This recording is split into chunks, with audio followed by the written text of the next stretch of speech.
नमस्कार दोस्तों, स्वागत है आपका हमारे इस चैनल धूप धुनुची आरती में।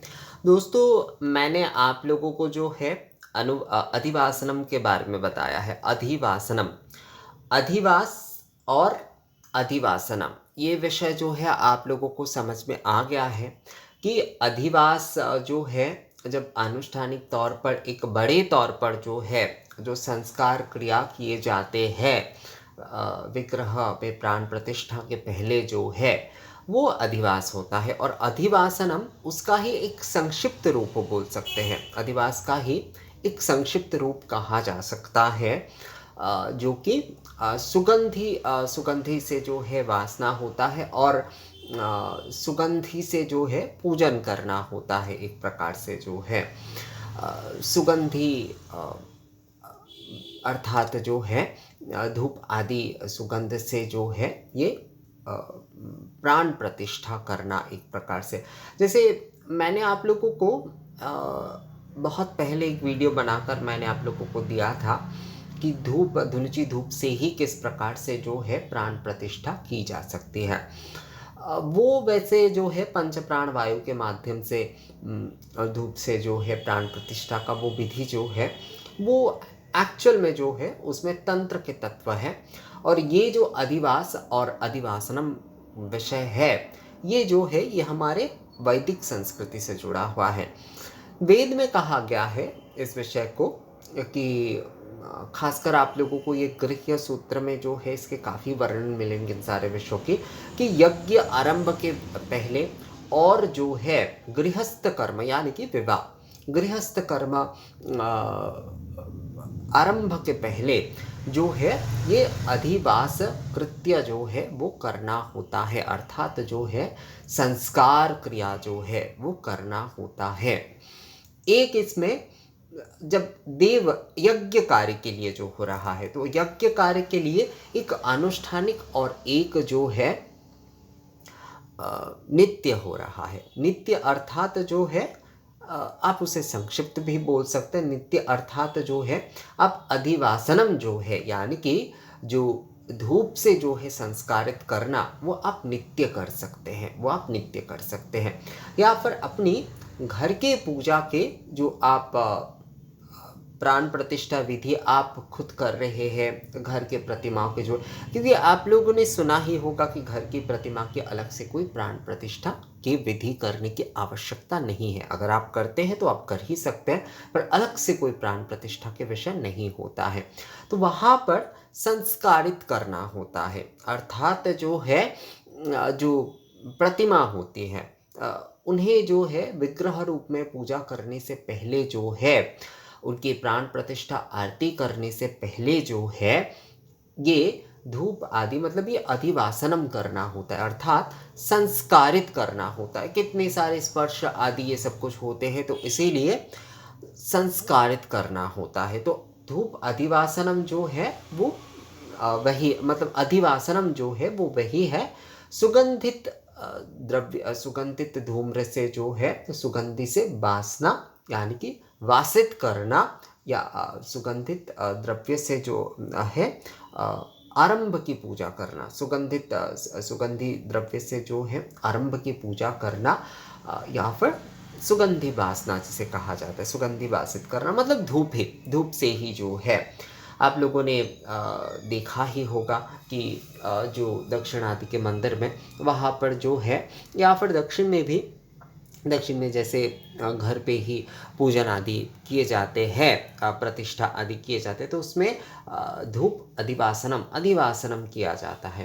अर्थात ऐसे जो है इस प्रकार से अधिवासनम होता है। ये आरती नहीं है, ये जो है ये जो आवर्तन किए जाते हैं ये अधिवासनम होता है। इसमें जो वैदिक जो धूप मंत्र होते हैं उसका प्रयोग करते हुए जो है अधिवासनम किए जाते हैं। मंत्र इसमें आवश्यक है, मंत्र जो है आवश्यक है। इसमें विधि और मंत्र दोनों ही जो है इसमें आवश्यक है। तो ये वैदिक कृत्य है। हमारे यहाँ पर जो है धूप वरण का चलन है। या यानी कि धूनावरण थाली जो है वो सजाए जाते हैं। ये आप में से कई लोगों ने जाना ही होगा, मतलब जानते ही हैं। आप में से जो लोग मुझसे इतने सालों से जुड़े हुए हैं हमारे चैनल के साथ, वो लोग जानते ही हैं। तो ये धूप वरण थाली, आप लोग मुझे कई बार ये कहते थे कि धूप वरण थाली जो है ये एक्चुअल में लौकिक है, लौकिक अधिवास आप बोल सकते हैं इसे, या फिर जो है ये अधिवासनम का ही एक कॉन्सेप्ट है जो कि लौकिक कॉन्सेप्ट है। मतलब अधिवास का उतने सारे विषय जो है वो कर नहीं पा रहे हैं, अधिवास को उतने सारे द्रव्य मंत्र आदि जो है उससे वो नहीं कर पा रहे हैं। तो वहाँ पर जो है थाली में ऐसे धूप दीप इस प्रकार से सजाते हो, धूप दीप हल्दी आदि ये सब कुछ, इसका मैंने एक वीडियो ऑलरेडी बनाकर रखा है दोस्तों, उसे आप लोग एक बार ज़रूर देख लीजिएगा। तो इससे जो है आप लोगों को आसानी होगी। अधिवासनम वरण ऐसा जो है इस प्रकार का मैंने प्लेलिस्ट भी बना कर रखा है, तो वो भी आप लोग अगर देख लेते तो बहुत अच्छा रहेगा। तो जैसे कि अधिवास जो है प्रशस्ति पात्र में रखे जाते हैं, तो उसी प्रकार से एक थाली में ऐसे धूप दीप जो है शंख पात्र चावल हल्दी सिंदूर ये सब कुछ रख के जो है एक वरण किए जाते हैं, मतलब एक जो है एक पूजा की जाती है। तो ये एक लौकिक विधि होता है, ये जो है एक लौकिक विधि। पर इसमें भी वो जो अधिवासनम यानी कि वो सुगंधि से जो पूजन का जो विषय है वही जो इसमें लक्षित होता है दोस्तों। देखिएगा अगर ध्यान से अगर आप लोग देखते हैं तो इसमें जो है वही विषय है, क्योंकि इसमें भी धूप दीप, जैसे अधिवासनम करने के बाद जो है अधिवासनम अर्थात जो है धूप से जो है इस प्रकार से आवर्तन करते हुए, इस प्रकार से जो है आवर्तन एकदम मंत्र के साथ जो है आवर्तन करते हुए और शुभाधिवासनमस्तु इस प्रकार से जो है कहते हुए, बहुत सारे लोग अधिवासनमस्तु कहते हैं, बहुत सारे लोग शुभाधिवासनमस्तु कहते हैं, दोनों ही सही है, उसमें कुछ विषय नहीं है। शुभाधिवासनमस्तु जो है ये ज़्यादा प्रचलित शब्द है, अधिवासनमस्तु भी कहा जाता है। तो इस प्रकार से जो है अधिवासनम करते हुए ही जो है ये एक शास्त्र विधि होता है। ये जो है जो मैंने आप लोगों को बताया अधिवासनम का ये जो विधि जो है ये शास्त्र विधि होता है। तो लौकिक तौर पे वही जो है धुनावरण आदि किए जाते हैं। तो अधिवास और अधिवासनम का एक लौकिक रूप जो है ये धुनावरण है। तो अभी तो जैसे कि अधिवासनम के विषय में मैं अभी जो है पढ़ रहा हूँ और इसके बारे में थोड़ा सा रिसर्च भी कर रहा हूँ। तो मैं पहले सोचता था कि ये केवल लौकिक रूप से लोगों ने खुद बना लिया है मतलब हमारे परिवार में इसका चलन है। तो और कई घरों में भी ये होता है, जो हमारे बिकौल में नदिया की तरफ जो है कई घरों में उनका ये चलन है धूनावरण करने का। तो मैं सोचता था ये केवल लौकिक है, पर इसमें भी ये जो शास्त्रीय विधि है, क्योंकि शास्त्रीय विधि ना तो वो पूरा वो आनुष्ठानिक अधिवास कर पा रहे हैं, ना ही जो है ये इस प्रकार से अधिवासनम भी जो है वो पूरी तरीके से कर पा रहे हैं। तो वहाँ पर लौकिक तौर पर जो है वो एक वरण करते हैं। तो यही जो है धूनावरण या फिर धूप वरण थाली का विषय है दोस्तों।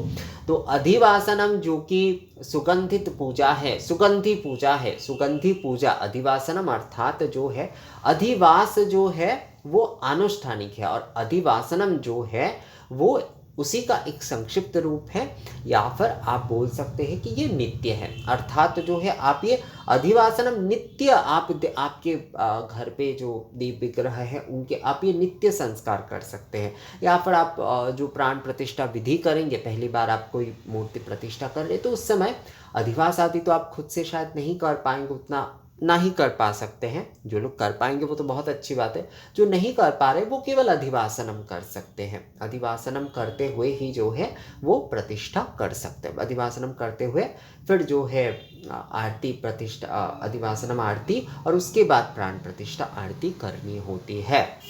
और जो लोग वो भी नहीं कर पा रहे हैं वो इस तरह से जो है एक लौकिक तौर पर ऐसे वरण आदि करते हैं। तो ये धूनावरण या फिर धूप वरण थाली जो है ये अधिवासनम जो सुगंधी पूजा है उसके साथ ही जुड़ा हुआ है। उस शास्त्रीय विधि का ही जो है एक लौकिक रूप जो है ये धूनावरण थाली है। अर्थात ये जो धूप अधिवासनम है सुगंध से पूजा, उसका ही एक लौकिक रूप जो है ये धूनावरण थाली यानी धूप वरण थाली है। तो मुझे लगता है आप लोगों को ये विषय समझ में आ गया है दोस्तों कि धुनावरन थाली जो है उसका भी कॉन्सेप्ट अगर कहा जाए तो हमारे शास्त्र से ही जो है एक प्रकार से लिया गया है। हाँ, इसमें मंत्र नहीं हो रहा है, उसमें मंत्र हो रहा है, मतलब मंत्र उसमें आवश्यक है। अधिवासनम जो सुगंधी पूजन, सुगंधी से जो है पूजन, आरंभ पूजन, सुगंधी से आरंभ पूजन, आरंभ पूजन अगर कहा जाए तो ज़्यादा अच्छा रहेगा। तो आरंभ पूजन जो हो रहा है, अधिवासनम जो विधि है, वही जो है लौकिक तौर पर ये धूपवरण थाली यानी धुनावरण थाली के माध्यम से ये धुनावरण किए जाते हैं। तो ये विषय आप लोगों को कैसा लगा मुझे कमेंट्स करके ज़रूर बताइएगा। मिलते हैं आपसे अगले वीडियो में, तब तक के लिए नमस्कार।